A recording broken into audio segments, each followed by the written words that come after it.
এতিয়া গণতান্ত্ৰিকৰ গঢ়টো নাই আমি ইমান দিনে আপোনালোকে দেখিছে আজি 3.5 বছৰ হ'বলৈ হ'ল আমি প্ৰতিবাদ কৰি আছো এই সকলো ধৰ্ণাস্থলী আমাৰ প্ৰতিবাদ সাব্যস্ত কৰিবলৈ যাওঁতে আমাক পুলিচে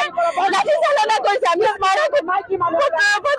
পত্ৰ দিছো মুখ্যমন্ত্ৰী ডাঙৰীয়া আমাৰ কথা শুনা নাই সেইকাৰণে আমি সবে আজি থানা পাৰিলে যাবলৈ ওলাইছিলো যেনে মুখ্যমন্ত্ৰী ডাঙৰীয়া আমাৰ কথা শুনে কাৰণ তেওঁ খিলঞ্জীয়াৰ কথা কয় তেওঁ ভূমিপুত্ৰৰ কথা কয় মই এগৰাকী ভূমিপুত্ৰ মই আজি মোৰ অধিকাৰৰ পৰা বঞ্চিত আজি মোক সকলোৱে মৃণাল দেখাই মোক কাপোৰ কানি দিছে মোক লাঠি চাৰ্জ কৰিছে ইয়াৰ উচিত পদক্ষেপ কেতিয়া হ'ব আসাম পুলিচে মোক হাত উঠোৱা ইয়াৰ তদন্ত মুখ্যমন্ত্ৰী ডাঙৰীয়াই কেতিয়া কৰিব আমাৰ অধিকাৰ কেতিয়া দিব বহুত দুখ লাগিছে আজি 15 আগষ্টৰ দিনাখন আজি আমি ইয়াত প্ৰচাৰত ধৰ্ণা কৰিবলগীয়া হৈছে মুখ্যমন্ত্ৰী ডাঙৰীয়াই বিদেশী গাড়ী কৰিব পাৰে কিন্তু আমাৰ লজ্জা ভূমিপুত্ৰসকলক এক কথা 10 লেখা মাতি দিব নোৱাৰে ইয়াৰ উত্তৰ দিব লাগিব আৰু মৃণাল দেখাই পম্পী দাস ক'ত গ'ল তেওঁলোকক আজি অভিযোগ তোলাৰ পাছতো কিয় নিলম্বন কৰা হোৱা নাই ইয়াৰ উত্তৰ আমাক দিব এতিয়া গণতান্ত্ৰিকৰ গঢ়টো নাই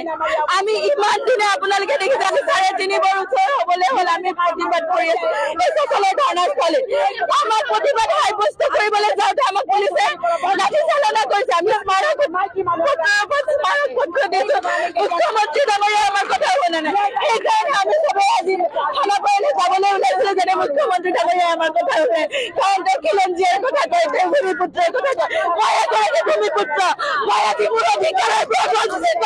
আজি মোক সকলোৱে মৃণাল দেখাই মোক কাপোৰ কানি দিছে মোক লাঠি চাৰ্জ কৰিছে ইয়াৰ উচিত পদক্ষেপ কেতিয়া হ'ব আসাম পুলিচে মোক হাত উঠোৱা ইয়াৰ তদন্ত মুখ্যমন্ত্ৰী ডাঙৰীয়াই কেতিয়া কৰিব আমাৰ অধিকাৰ কেতিয়া দিব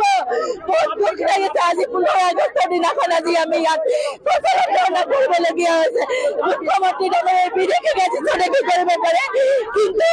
আমাৰ লজ্জা ভূমিপুত্ৰসকলক এক কথা 10 লেখা মাতি দিব নোৱাৰে ইয়াৰ উত্তৰ দিব লাগিব আৰু মৃণাল দেখাই পম্পী দাস ক'ত গ'ল তেওঁলোকক আজি অভিযোগ তোলাৰ পাছতো কিয় নিলম্বন কৰা হোৱা নাই ইয়াৰ উত্তৰ আমাক দিব এতিয়া গণতান্ত্ৰিকৰ গঢ়টো নাই আমি ইমান দিনে আপোনালোকে দেখিছে আজি 3.5 বছৰ হ'বলৈ হ'ল আমি প্ৰতিবাদ কৰি আছো এই সকলো ধৰ্ণাস্থলী আমাৰ প্ৰতিবাদ সাব্যস্ত কৰিবলৈ যাওঁতে আমাক পুলিচে লাঠি চালনা কৰিছে আমি স্মাৰক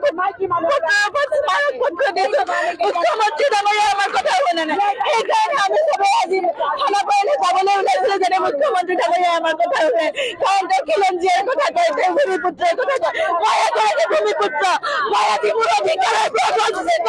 আজি মোক সকলোৱে মৃণাল দেখাই মোক কাপোৰ কানি দিছে মোক লাঠি চাৰ্জ কৰিছে ইয়াৰ উচিত পদক্ষেপ কেতিয়া হ'ব আসাম পুলিচে মোক হাত উঠোৱা ইয়াৰ তদন্ত মুখ্যমন্ত্ৰী ডাঙৰীয়াই কেতিয়া কৰিব আমাৰ অধিকাৰ কেতিয়া দিব বহুত দুখ লাগিছে আজি 15 আগষ্টৰ দিনাখন আজি আমি ইয়াত প্ৰচাৰত ধৰ্ণা কৰিবলগীয়া হৈছে মুখ্যমন্ত্ৰী ডাঙৰীয়াই বিদেশী গাড়ী কৰিব পাৰে কিন্তু আমাৰ লজ্জা ভূমিপুত্ৰসকলক এক কথা 10 লেখা মাতি দিব নোৱাৰে ইয়াৰ উত্তৰ দিব লাগিব আৰু মৃণাল দেখাই পম্পী দাস ক'ত গ'ল তেওঁলোকক আজি অভিযোগ তোলাৰ পাছতো কিয় নিলম্বন কৰা হোৱা নাই ইয়াৰ উত্তৰ আমাক দিব